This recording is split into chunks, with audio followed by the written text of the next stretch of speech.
Oh yes, guilty movie pleasure fans.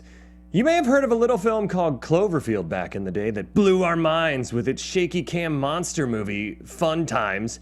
And then, when 10 Cloverfield Lane came out and you were like, oh my god, what was this? I hadn't heard of this except for like 3 months before. And then Netflix blew our brains apart on Super Bowl Sunday when they said, guess what? New Cloverfield movie coming out, and it's tonight. And then we watched it. And we're gonna talk about it right now. The Cloverfield Paradox. Welcome to Popcorn Talk, featuring movie discussion, news, and interviews. Popcorn Talk. We talk movies. And now, here's Popcorn Talk's Guilty Movie Pleasures. That is what happens when you completely wing an intro and it sucks. Yeah, no spoilers, but this is going to be a fun video we're posting later of Ben coming up with that. You're never going to believe this, but that might have been off the cuff. That might have been off the cuff. Yeah. I think I said 10 Cloverfield Kane. Perhaps. Instead of Lane? Perhaps. All right. Well, let's dive right into this. So, hey, if it's your first time watching, thanks for watching. Maybe you clicked on it because you're like, oh, I want to know if they have something positive to say about Cloverfield Paradox, because everyone else shit on it, and I loved it. It's my favorite science fiction film of all time. I'm gonna just come right out the gates and say that's probably not gonna happen, but there are some decent things about it. Hey, and if you haven't seen us before, I'm your host, Ben Begley, at The Ben Begley, and this is my co-host, Jesse McIntosh. Hi, I'm Jesse McIntosh. Where can they find you, Jesse? At Too Much Jesse. Yeah, you can find us at Guilty Movie Guys, where, as we've said many times in the past, it takes literally one suggestion to shape our show. Mm-hmm. That's it. To shape our lives. To shape our lives. If we're being honest. Because, I mean, you had to watch this for the first time. Yeah. I had to read a plot synopsis for it, because let's get into it. Let's just hop right in. Okay.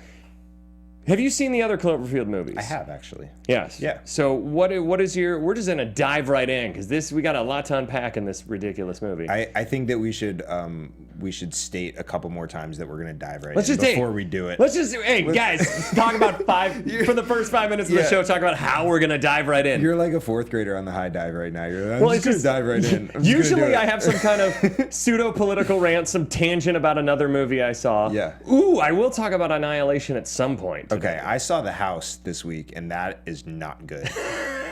I don't think anyone was concerned that it was good. And if no one had doubts, but it's I hot just as shit in here, by the way. Confirm everyone's suspicions that The House is not good. I'm sweating and drinking coffee while we talk right now. Anyways, so Jesse, I don't know when I first saw Cloverfield, and I want to know what you think of the first. Let's in a really quick recap of our feelings of the franchise in general. Sure. Before we get to Cloverfield Paradox, so we're not going to dive in. We're going to dip our toes in. The first Cloverfield I thought was a lot of fun. I thought it was a cool way to do a monster movie. I thought it was a really interesting use of the found footage genre, which gets really tired. I thought T.J. Miller, it was fun. I think that was like his first major thing, if I remember right. I'd never seen him before, and he was hilarious. You got T.J. Miller, you had... he was in like not Odette Yusman, I think, was in it. Yeah. Lizzie Kaplan, who's now in Masters of Sex and Everything. So when you go back and watch it now, you're like, holy shit, all these people are super famous, or at least like well known by now. Yeah. And they were nobodies. They were no names. The only issue I had with the first Cloverfield was sometimes it got so shaky I got nauseous watching it. Sure. And that's what pisses me off about the found footage genre in general, is that by now everybody has an iPhone, everybody films I film my daughter dancing along to head, shoulders, knees, and toes like I'm a Steadicam artist, you know? So we don't need to show the audience like, it's handheld, we promise, this is a documentary, you know, because people are more adept at filmmaking. Yeah. Just in general. I'm not saying everybody's an amazing DP, but they're not like this. Well, what we should do is we should just start referring to like all Steadicam work as handheld and like found footage type film, just to turn the narrative more in the direction of like people are capable of using cameras and not making shaking. you nauseous. Yeah. That was my one issue, and then the second issue was I felt like they showed the monster for too long at the end, right before it eats T.J. Miller in the first one. Spoiler alert, it's like 20 years old or 15 years old. 10 maybe, I don't know. But it came out last year. Yeah, last year. That was my only other thing, is that they focused it, because I liked just hinting at the monster more. Yeah. And then 10 Cloverfield Lane, I remember being like, oh, this is going to be crazy. Like, how are they going to pull this off? And it worked so well because it was this contained psychological thriller that I almost wish had come before Cloverfield, because the last act of that movie isn't a surprise if you know it's connected to the Cloverfield universe when there's actually an alien invasion. But if that had come first, you'd be like, but then again, would you be like, what the fuck just happened? Like, would you be like, this jumped the shark? I think you probably would. Because my wife, Renee, loves 10 Cloverfield Lane until the last 10 minutes. And she's like, didn't need to happen. Had she not seen Cloverfield No, before? she had. She just thought she liked it before it became action-y. And I was like, that was my favorite. That was the greatest way to end it ever, is to pay off. 10 Cloverfield Lane to me is the pinnacle of the series. So it's my favorite. We should mention 10 Cloverfield Lane and Cloverfield Paradox were not written to be part of the Cloverfield extended universe, right? They were written independent of any ties and sort of shoehorned into this world. But I think the difference is 10 Cloverfield Lane was shoehorned into the world prior to production. Right. Cloverfield Paradox had started shooting as God Particle. Yes. And then became J.J. Abrams even said this in a Q&A that they had been thinking about it and then started reshooting as they went.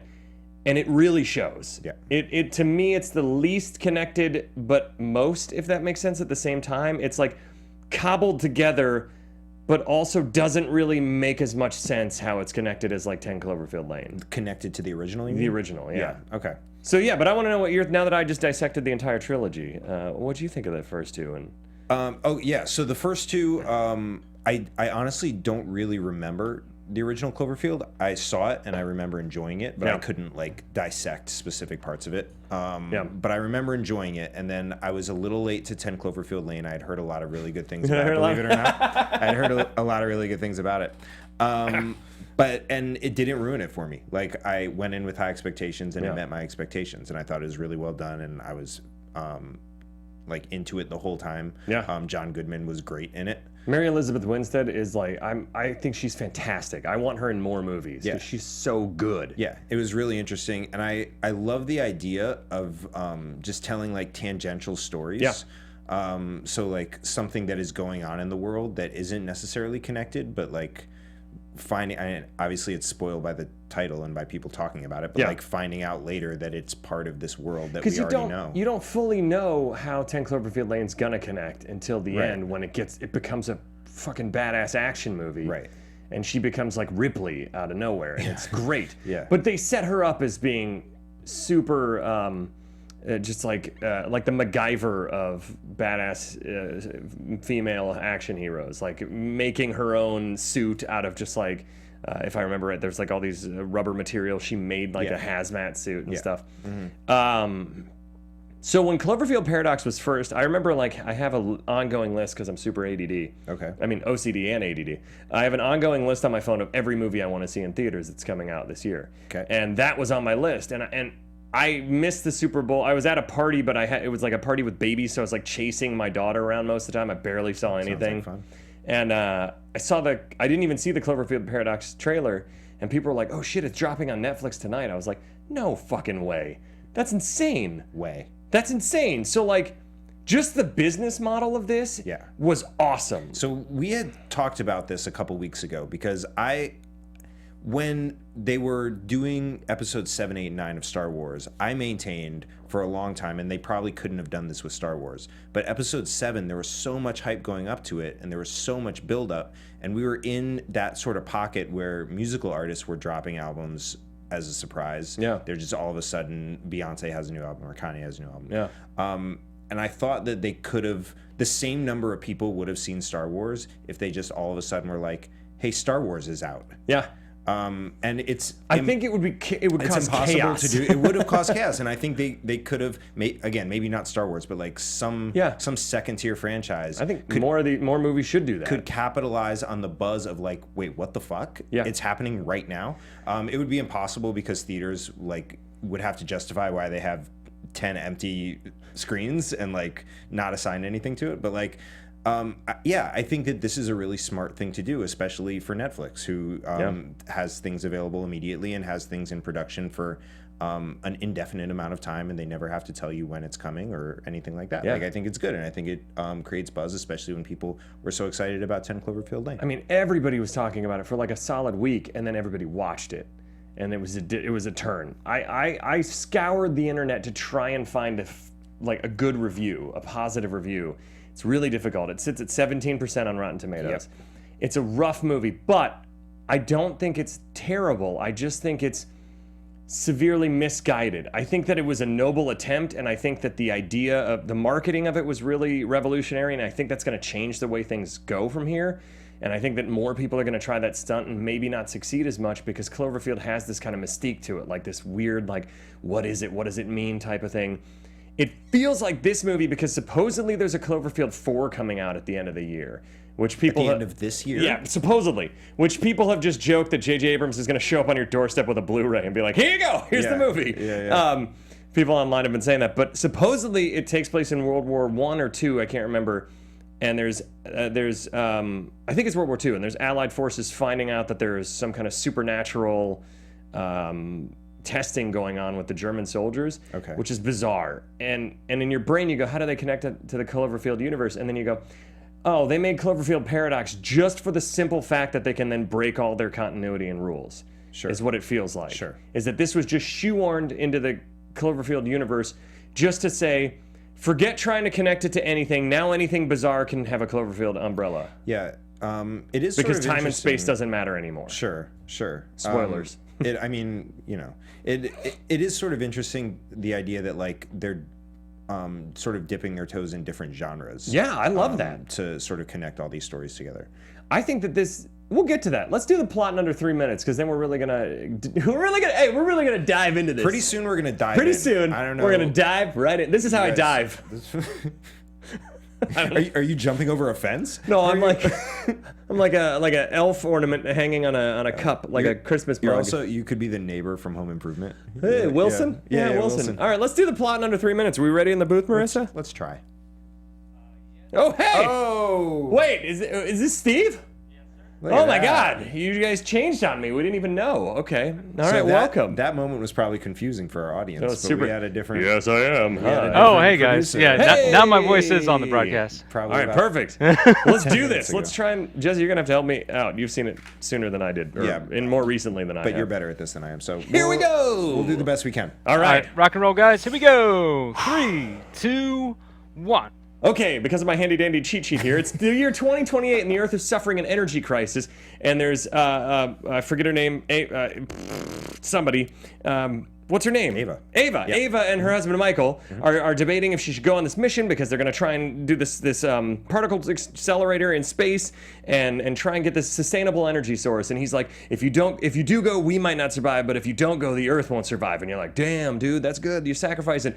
Then they just jump up into space and they're starting it up. It's supposed to be a 6-month mission, and it turns out it's like 2 years. And they failed several times. They keep trying to do this, and there's tension on deck, and they do it one more time, and it seems to be working, and then all of a sudden, like, everything sort of like goes dark, and everything seems chaotic. And they look out the window, or the viewing window, and the Earth isn't there anymore. They can't find it on any of the sensors. Their cube of whatever it is gone. Yeah. They don't know what's going on. The worms are gone. All this crazy shit's happening.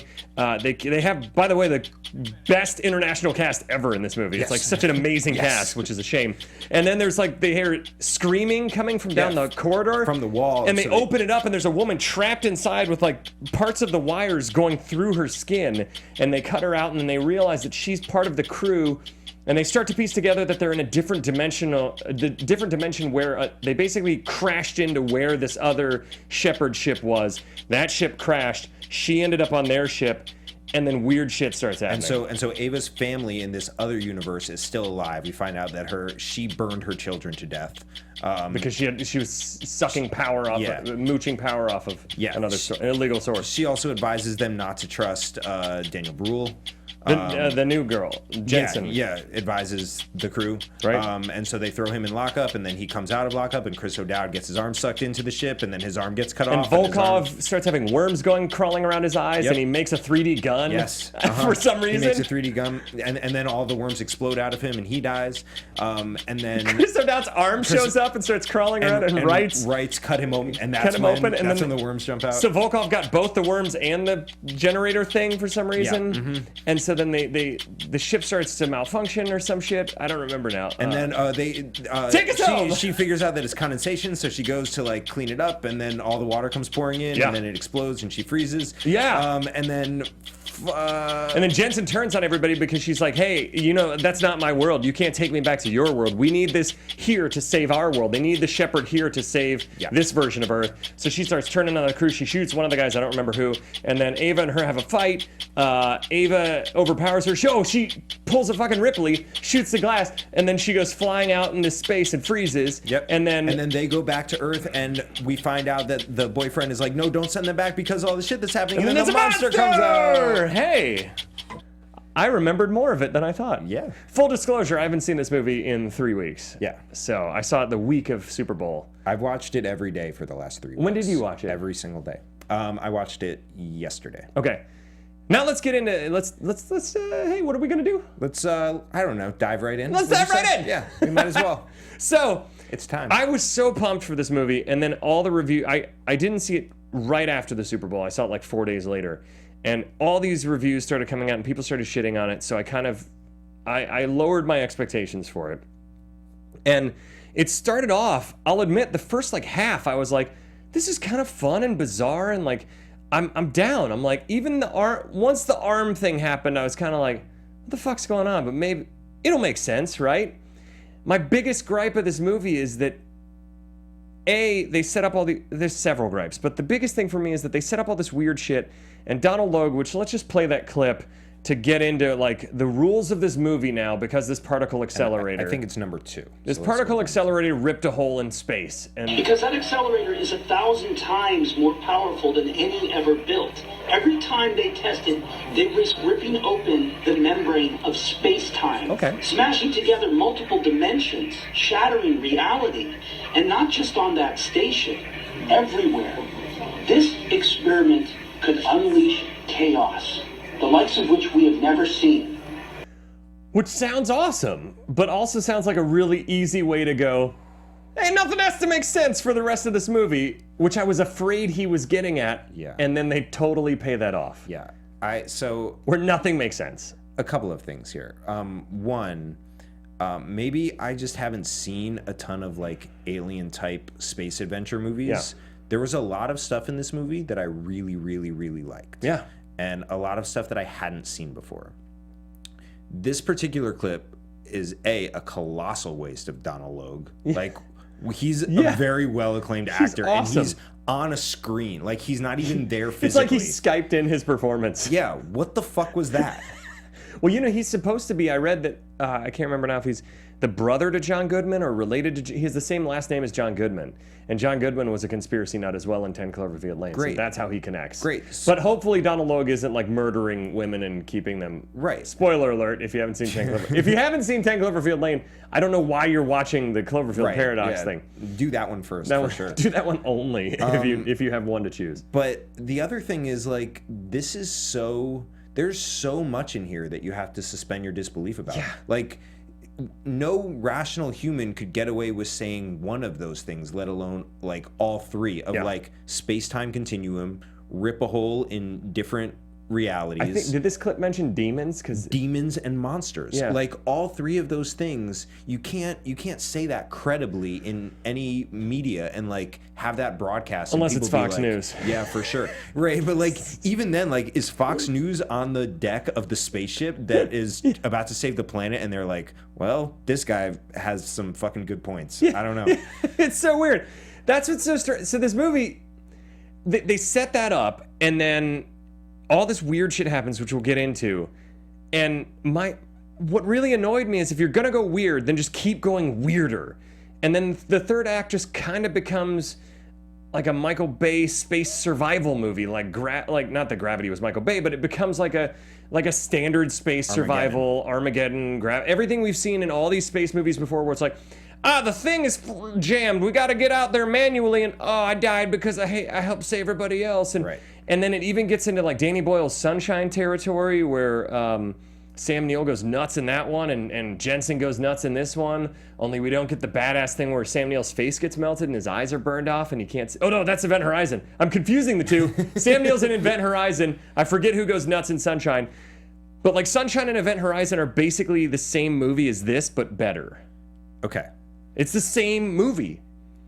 Only because it becomes a conventional space movie the last half. Sure. It could have been like, You have Chris O'Dowd's arm disappear into a wall, and he has a perfectly severed, like dried off, not bleeding nub that has the bone and muscle exposed, and it's just chilling there. Yes. And then his other arm comes as a sentient being, like, what is it, the Thing or whatever? From the Addams Family. He's just crawling along and points and then writes, "Open up Volkov." And then also, later on, when it's just sitting there in a little cage, tapping its fingers, "Go bonkers then." And I don't know at what point those things were added in, or if those other bonkers things were taken out to Cloverfield it up. I don't know. That's the most frustrating thing. Just go bananas then. Have demons running around the ship. Yeah. Have monsters in the ship. I kept waiting for fucking monsters. He says demons and monsters are coming. Yeah. But they only appear on Earth and we don't even see how they appear. Yeah, I mean, I'm pretty sure... Well, I got mad. Yeah, you sure did. Take a breath. You should not have dove in. I fucking dove in. You should have I dove in stepped head first on the little ladder. To the 3-foot side of the pool, the kiddie section. Yeah, so I fully heard the demons and monsters thing as just like, this is what's about to happen to Earth. This is how we're tying everything Absolutely. in. Not that like this is what's going to happen on the spaceship. The arm into the wall thing was like super fucking cool. And then having his severed arm become like an assistant to find their tracker or like whatever I forget what's the name of what they call it. Oh, what? Hold on. Cut Volkov open and the gyroscope. The gyroscope, right? Whatever the hell that. For the arm to be their assistant in finding the gyroscope is stupid. Like that was a stupid 10 minutes of film. It doesn't even make sense to the. That's the thing. So they claim that this movie, that they came into another dimension where all the crew except Jensen died. Right. Because their ship basically occupied the same space. Right. And I guess just shoved that one out of the way, like, fuck you, we're here. Right. See ya. But Jensen then became molded with that ship. Then the Shepherd from Earth 1, we'll say. Yes. Let's go to DC Universe. Earth 2 is what we'll call it. Their Shepherd is lying in the ocean, all the crew's dead. So if Chris O'Dowd's Earth 2 arm is with him dying, drowning in the ocean, this is an Earth 3, 4, 5, Earth 72 arm that happens to know this dimensional gyroscope's location. Right. How? Right. How? Yeah. And if you're gonna do that, then go even crazier. But like, here's my advice: don't do that. Don't do that. Don't do that. If they had cut out the arm thing, would have been so much better. Yeah, because like I said, I like the arm thing. I like that they find Jensen with wires through her. That was awesome. I've never seen that on. I like the before. worms. The worms are cool. The gyroscope. The gyroscope is a yada yada. Like this is First off, why does Volkov is the Russian guy? It's like this movie had it out for the Russians because he gets everything bad happens to Volkov. Yeah. We're gonna go all over the place with this movie. Yeah. So should we start at the beginning or no? We can, but like fuck it. Since we're here Volkov. already, Yeah. What I thought was going on, and this would have been cooler. Not that like I could have come up with this pre. Should we explain what they show of Volkov first? Well, this is not even like fully related to what happens to him. Yeah, please. But Jensen first mentions that she is the comm director, or like who? She's whoever Ava's position. She's the. Yeah. She's Ava's. Oh my God. Or she says everyone on the ship except for. She's an engineer. Everybody but Ava was on the ship. Because Ava stayed back in Earth 2 because her family didn't die in Earth 2, so she had a reason to stay on Earth. But right, she wasn't there. But didn't she say that she was the Asian lady? Like she was. Yeah, the Tam wasn't there either. Tam wasn't there. So the first person that goes is Tam. Yeah. Then when she's changing, after like they decide that she can help them like figure out how to get back, she changes out of the hospital gown that she's in, and she puts on, I think the Russian guy's outfit, or whoever's outfit she puts on is the next person to die. And so I was like, is she just like systematically taking all of them down by like inhabiting them? That would have been cool. Would have been right? awesome. It's not that though. It's not that at all. No. But like I sort of saw that developing, and I was like, this is gonna be fucking awesome. That's why the first half of this movie is awesome, because you see things where you're like, ooh, where is this going? And then it goes nowhere. Yeah. Now, don't get me wrong. There is a lot to like about this movie. It's so frustrating at the same time because it could have been fucking amazing.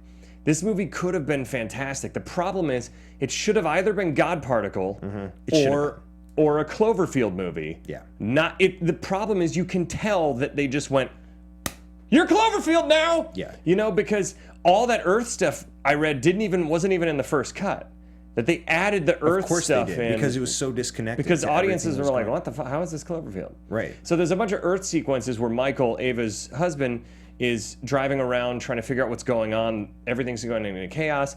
He finds this girl at a hospital, and they show a shadow of the creature from Cloverfield, the first movie, which some people then act like the end when the giant monster pops up in the clouds is a big surprise reveal. I'm like, they showed the monster at the hospital. Like, they showed a clear shadow, because one reviewer was like, "Blink and you miss it." And I'm like, did you fall asleep and miss it? Because it's super obvious. Yeah. They're not trying to hide that the monsters are already there. It's also like, again, it's called Cloverfield Paradox. Like, know that the monsters It is there. a surprise that the monster's the size of the atmosphere, because guess. in the first movie they even said it's a baby that's fighting, that's destroying New York. But there's so many inconsistent things. Here's how I'll say, before we go plot by plot, how I wish it connected to Cloverfield, which is, I wish that Ava's spaceship in the end crashing into the ocean tied into in the first Cloverfield movie. They have a video of the main couple in it, and behind them, when they're on the Ferris wheel, something falls in the atmosphere and hits the ocean. That's the most logical way to be like, cool, this is how you connect. Right. So why didn't they just do that? Like you could have. Here's how you could have fixed that. You could have made Earth 2 already be inhabited by these monsters, and that because they smash dimensions with Earth 2, they come over into Earth 1, and then the end of Cloverfield Paradox is where the monsters are now entering our atmosphere as well. Yeah. And then you don't need all the side story stuff with Michael that doesn't really go anywhere and doesn't really build up anything. Or what if Earth 2 has the monsters and Ava makes it to Earth 2? And everything we've seen already is on Earth 2. Exactly. Or Sure. what if it's not a Cloverfield movie? That too. Yeah. Right? Because, like, what were you gonna say? I want to know I would love to read the original God Particle script, because I bet it's great. I bet it's fantastic. I bet it's great, because everything that isn't force-fed is interesting. Yeah. Like the conflict, Ava's conflict of like, do I go warn this facsimile of my family that they might die? Do I stay with them? Right. But that's not my family. Or do I go be with a real person that I have a real relationship with, even though it's in a world where my family is ruined? Yeah. Like, that's a really interesting conflict. Absolutely. Two worlds colliding and parts of different worlds coming together is an interesting thing, especially when you're like isolated in a space station and you can't go anywhere. Like, having to deal with those things is really interesting. Yeah. So those two things are interesting enough. You don't have to introduce monsters and like, especially since clearly in space there's nothing to do with monsters. Yeah. Like, they don't even see a monster fly by and go, "Oh, what the fuck is that?" Right. It's never in space. As far as they know, they just switch places with another spaceship, and somehow because of that, monsters are on Earth. So it doesn't really fully connect. Right. It makes no. What's that? How's that? Have I been screaming the entire time? All right. that's a yes. That's a yes. Yeah. So the other thing is that I don't usually get this fired up. The other thing is when Michael and the girl from the hospital go to the bunker, like the shelter, the underground shelter, I was like, oh shit, this is going to be John Goodman's, and we're going to find out that he murdered them or something. Right. And it doesn't connect at all. It's like, no, you had an opportunity to directly connect this with 10 Cloverfield Lane. Yeah. And instead it's just another random paranoid guy's fallout shelter. Yeah. Also, was the best we could do. A side character finds a random young person who like has no connection to anything. Like, that's the best we could do on Earth. I know it's hard to like get Mary Elizabeth Winstead back, maybe for contractual reasons or money. Have him find her. Have him find one of the cast members who isn't working as much from the first Cloverfield movie. Right. Tie it in somehow. Yeah. Have her be the daughter of one of somebody. Right. You know. Yeah. Or the younger sister. But yeah, it's just so indirectly or tied have in. him find Donald Logue so that we can use Donald Logue some more. have her be Donald Logue's daughter, and then they team up. Yeah. That would have been awesome. But let's get into a little bit of. It's such a shame too because this cast is fantastic. The cast is David great. Oyelowo, who is Martin Luther King Jr. in Selma. He's in a ton of stuff. We have Zhang Ziyi from Crouching Tiger, Hidden Dragon, who's amazing. We have why can't I remember her name? She was in Guardians Volume 2. She plays Jensen. She's awesome. Oh, yeah, She's yeah. in a bunch of stuff too. Danielle Bruhl, who was in Civil War, who was in a bunch of better. That's Zhang Ziyi? Zhang Ziyi, yeah. There you go. No, sorry. It was Jensen. It's fine. It doesn't. Oh, it's, my bad. But the cast is great, and it's an international cast. It just it screams big budget, making a ton of money internationally. Everybody coming together, like, look at how cool and diverse this cast is. And then it's like, oh no. Yeah. And you can tell by the actors in the Q&A that they signed up for a totally different movie. Like David Oyelowo, I think I'm saying his last name right. that sounds right to me. He was saying how he was talking to the woman who plays Jensen, and I feel bad forgetting her name, but he was talking to her at the Q&A, and he was like, when they watched the movie, they were just like, oh, this is what was going on. Like they didn't even know what was happening while they were filming because things were changing so rapidly. Yeah. Which doesn't show in their performances. The one thing great about this movie is the acting. The woman who plays Ava is fucking great. Yeah. Like the acting is really good. Yeah. Just nothing. And Yeah. some of the plot points are Yeah, awesome. like I said, and you sort of touched on it also. Like the first half of it is really good, and it throws a bunch of things out there that really get you interested and really get you hooked Yeah. on what's about to happen. And then just becomes a standard space Yeah, fix the ship mission. I mean, so again, this is like me coming maybe from a place of not having seen a bunch of these movies, but the scene We've done no sound clips yet. I know we've done one. Oh shit. But that's okay because I think this is an interesting conversation. I think it's important to have. But like the woman who gets frozen, has Yeah. that happened before? Have we seen that? Yeah. I haven't seen that. Yeah, it's. I think in Event Horizon they did it even cooler, where the guy flies out and it's completely unrealistic, but he flies out into space and his veins start popping. Did we watch Yeah, that together? we did. And he spews out the blood and everything, which is completely unrealistic. He Right.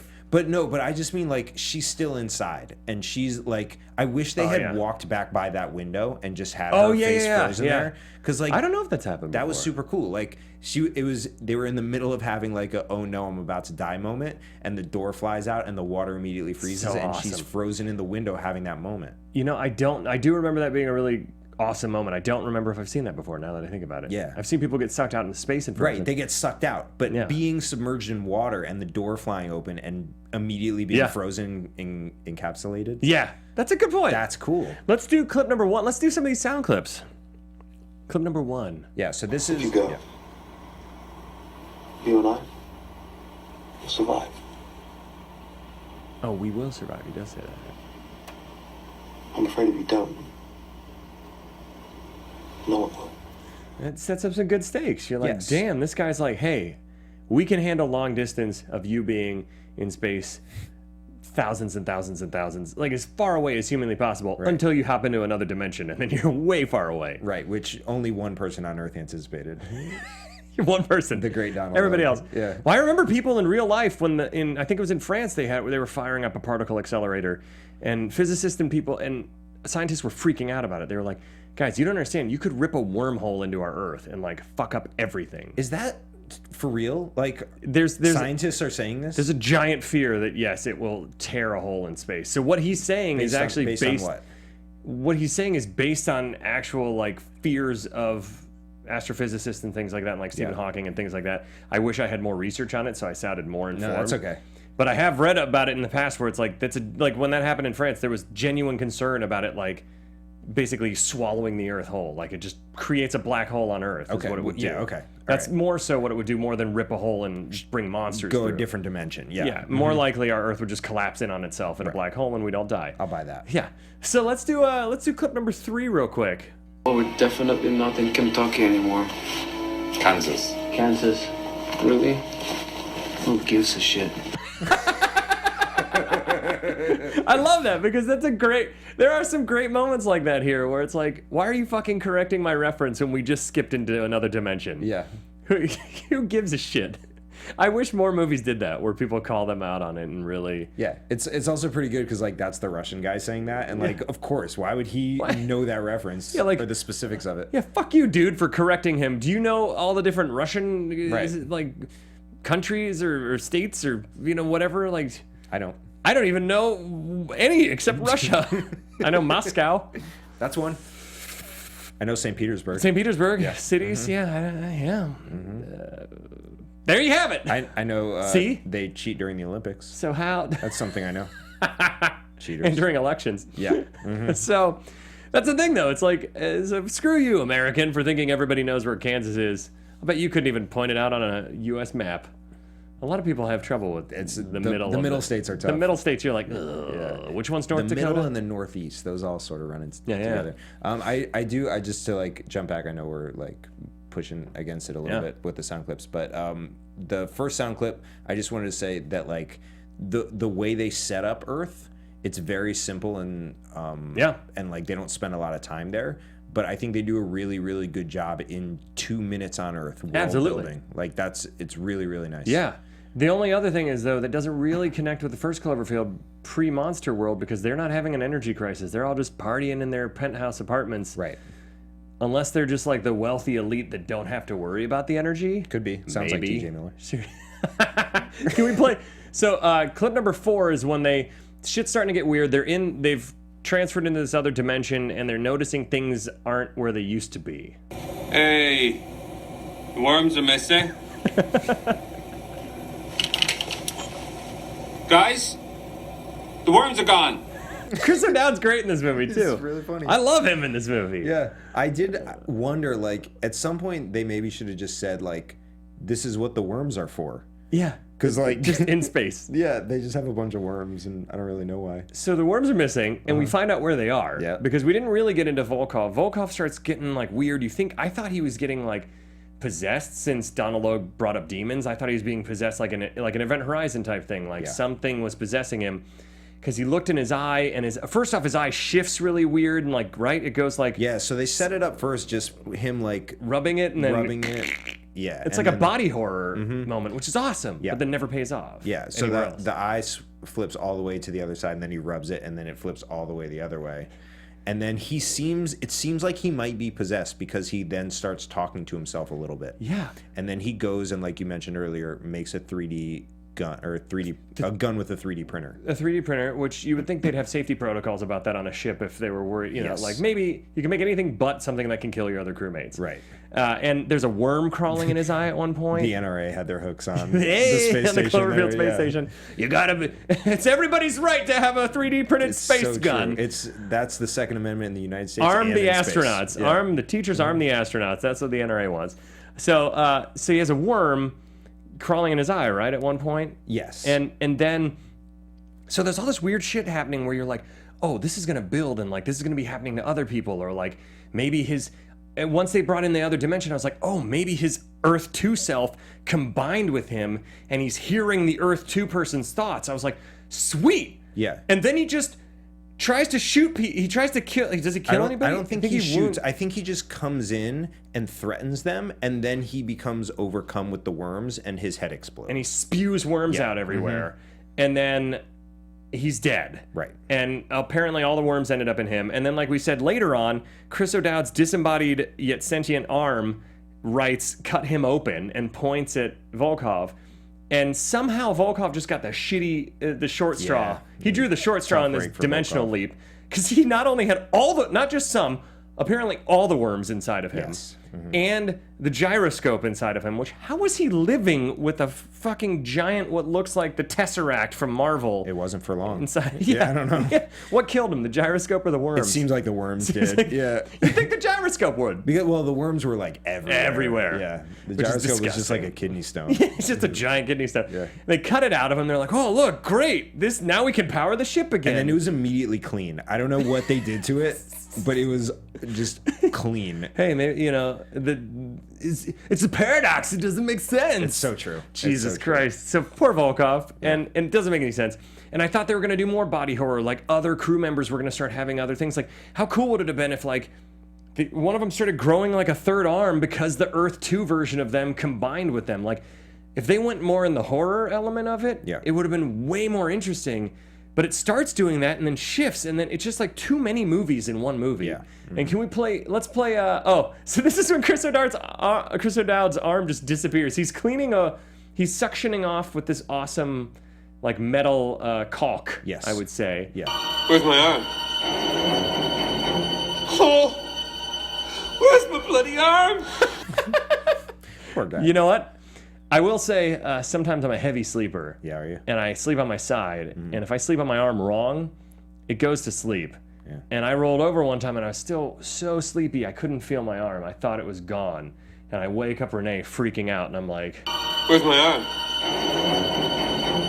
Oh, where's my bloody arm? This is actually a real story, and I don't need the sound clip for this, but just to piggyback off what you just said. Yeah. One time I woke up and I happened to be sleeping on my stomach, and somehow over the course of the evening, I had crossed my arms. like a face down vampire pose? Kind of, yeah, and was sleeping on my arms. And I woke up and both of my arms were asleep, and I couldn't get up. I had to like rock and gain momentum to turn over on my side, and it felt like a half an hour, but it was probably 15 seconds. That's a cautionary tale. I couldn't push myself up. You know, that's a cautionary tale, kids. Yeah. Don't reverse vampires face down sleep. You know, it's bad for you. I learned my lesson. I would have loved to have seen that on like a web, like you had like that on video somehow, just like, fuck. Just like the transition from like partially conscious to fully conscious and terrified of like, am I gonna die like this? Oh my god. Yeah. You just like start smothering yourself on the pillow. Yeah. Like, how do I get out of this? Oh, How do I get out of this? So I will say also Jensen gets the second. I would say she gets the second worst first dimensional shorts. She gets the second shortest straw. Yeah. Because that was a great creepy moment. I know we already talked about it, but like hearing these wails coming from a panel, opening it up, and then seeing Jensen, a woman just trapped in these wires, you're like, and like cables coming out of her and piercing her skin. It's like she was up and walking around pretty well for having been impaled by several wires and electronic equipment. Begs the question, impaled or they just like all of a sudden existed in her? Do you know what I mean? Yeah. Like how there was blood what was coming the out. process? Yeah. But because they like I guess pulled or yeah, you're right. There were holes. She in was her. healed really How come- quickly how and come walking she around was- fighting. She was bleeding, but Chris O'Dowd got his arm cut off and like no blood. Yeah, dude, it's a paradox. Paradox. It's paradox. Like Donald Logue says, none of it makes sense anymore. None of it. What a cop out. So here we go. In fact, let's play clip number 6. This is the paradox. One thing is clear. The Overloon did it. None of us believed it was real, but this is the paradox. Excuse me? Particles interacting with each other across 2 dimensions. Okay, I'm gonna sit down. 2 distinct realities in a multiverse. Fighting to occupy the same space. Creating chaos. These aren't the things we know. Because they don't belong to us. Okay. You know? And I love that Chris O'Dowd is still skeptical when his arm is gone. Right. And he's just hanging out there with a perfectly cut off, like looks like a butcher shop nub. Yeah. He's like counterpoint, the walls eat our arms. What about that? What about that theory? And none of us believed it, except that one guy on TV that we watched right before firing up this thing. Yeah, amazingly, like all these events lined up. Like the one guy was on TV saying it, and then we had our first successful test, and then all this stuff happened. Like that order hey. is phenomenal. That's what we call coincidence. Steve, do we have any more time than that 4 minutes and 48 seconds you got going? Oh, another minute. You're being so generous. I love it. So then Jensen was trapped. What's this sound clip? Let's find out. Let's find out. Could you do me a favor? Would you mind mentioning to your crew that you're escaping my dimension will trap me in yours? Yeah, okay. See, that's also interesting. Yeah, super interesting. Because the repercussions of this reverberate through 2 full dimensions. Yeah. That an actual human being disappeared from this planet and is now being introduced to a planet that she is foreign to. Yeah. And so like the opposite problem that Ava has of like, I choose to go somewhere where I don't know anything. Yeah, there's or some anyone. really awesome moral questions there. Mm-hmm. I think that would have been a cool. I guarantee you, if we found the God Particle script, that's more what it explored. That's the ending, is them figuring that conflict out. Yeah, and figuring out like what's a better reality? A reality that's real and that you lived in but has a ton of pain, Yeah. or a reality that is pain-free but you actually don't belong in. Right. Like she couldn't. And what happens when Ava meets other Ava? Right. You know, like, I know it's not like Time Cop where when the bad guy touches, in the end, his past or future self and they explode. Yeah. That's fucking awesome. Well, we don't know. We don't know. It's chaos. It could. It's a chaos. It's chaos. the Well, paradox, we got like 4 minutes, Steve. You lied to me. I love it. I love it. I can't see. So then, I mean, like, they start blaming the German because on Jensen's ship, the German was selling out. What, remind me of that? Because I can't remember. Yeah, now. there was some German-Russian conflict that they sort of brushed over. That It seems like that may have been focused more on in the God Particle script, and then they kind of hurried it along. Yeah, they sort of did. I don't really remember it now. Because in the other one, I didn't really pay attention, but he's selling the ship out so that they could stay up there long enough to weaken Russia, I think is what it was. Yeah. That's what it was. They were going to delay it long enough to basically make Russia fall and not be a superpower. Yeah. Which that actually also has some kind of political intrigue to it. Adds some conflict on the ship, because otherwise it's just a bunch of people sitting up there going, hey, cool, we're different dimensions. What is your dimension like? Right. All right. Because I think, and also bringing in this energy crisis. Jesus, what do I keep doing? I keep leaning in too close to it.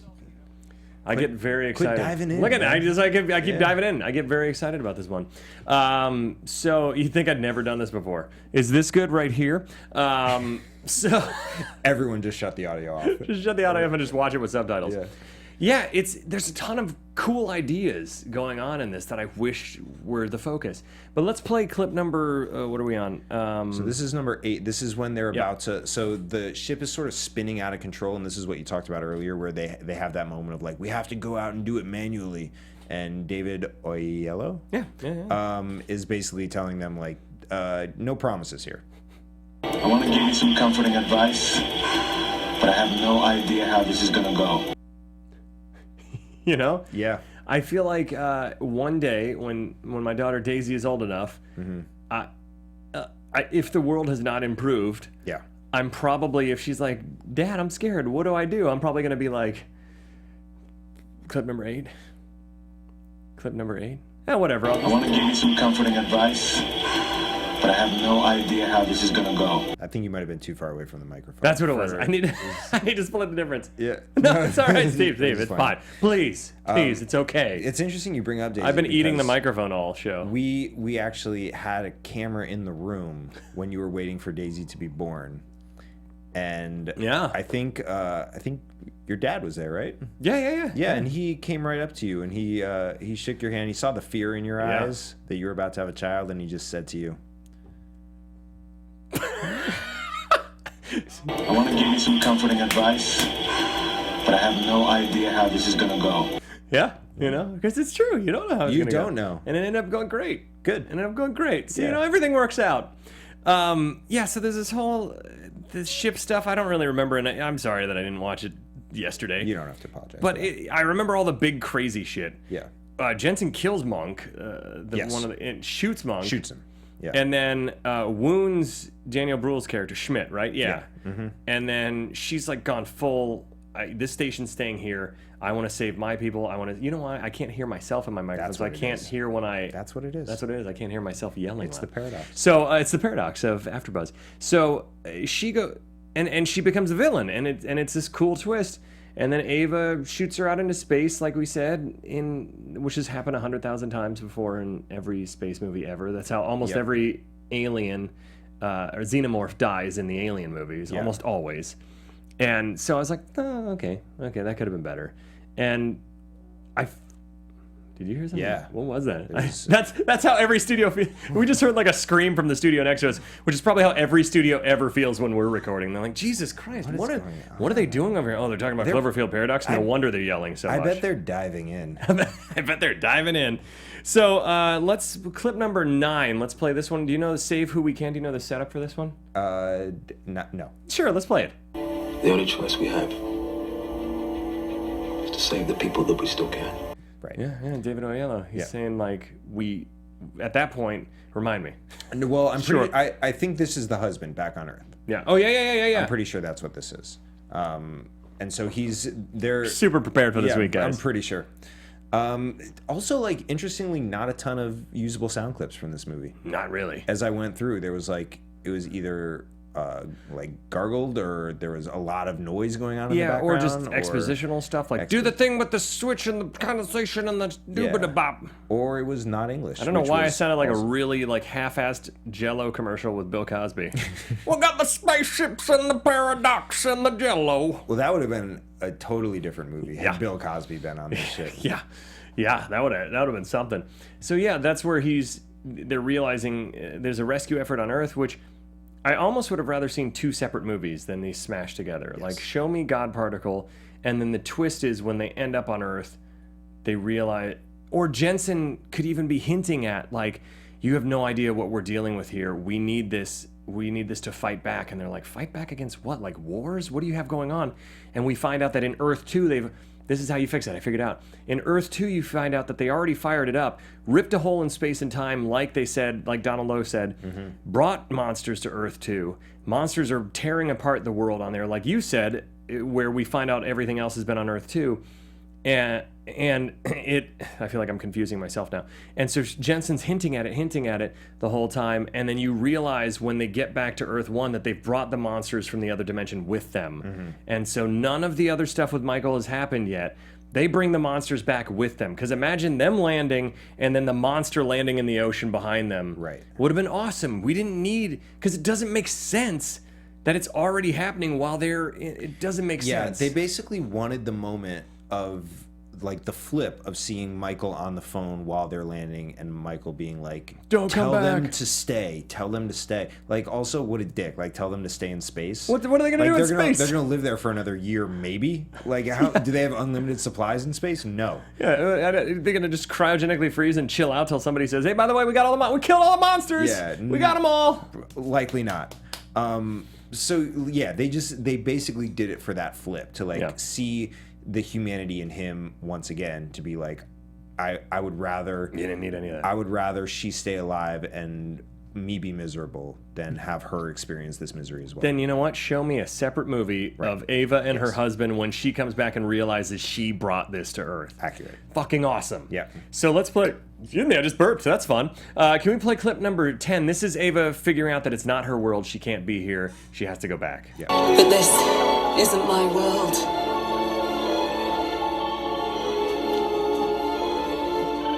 As I want it to be. And that's a beautiful moment where like there's like pain there of her kids died in a fire because she was leeching power illegally, and she warns, that's something we didn't touch on, is that she warns her Earth 2 self not to do that. And it's beautiful, and you can tell it would have been earned in the other movie. Yeah. But like I said, there is some really interesting stuff in here, and I think it actually, I know we got 18 seconds, shit, all right, I'll speed this along. I think what this movie does well is it establishes breaking all the rules for other Cloverfield side movies to be whatever the hell they want under the Cloverfield banner, and I think that it's a cool step, just a misguided one. I am all for more Cloverfield movies. I just think maybe start at the beginning knowing it's a Cloverfield film instead of shoving it in halfway through production. They should not have screwed up what seems like a really good script to do this. Just make it from the beginning, and I'm on board. I'm on board for 10 more Cloverfield movies if they're more like 10 Cloverfield Lane. As long as you give Donald Logue more stuff.